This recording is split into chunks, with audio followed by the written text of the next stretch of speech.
の警告音が鳴り響いた瞬間、あなたはどう行動しますか？緊急地震速報です。強い揺れに警戒してください。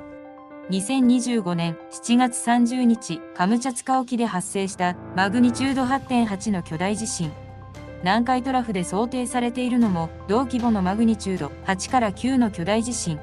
その発生確率は今後30年以内で 80% とされています。これはもはやいつか来るではなく、いつ来てもおかしくない現実です。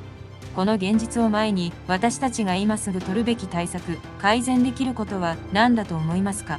この動画では、海外の意見や反応を徹底リサーチし、防災対策の8つの盲点を可視化します。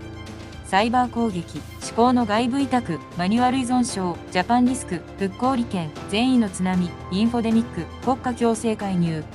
これらを一気に検証します。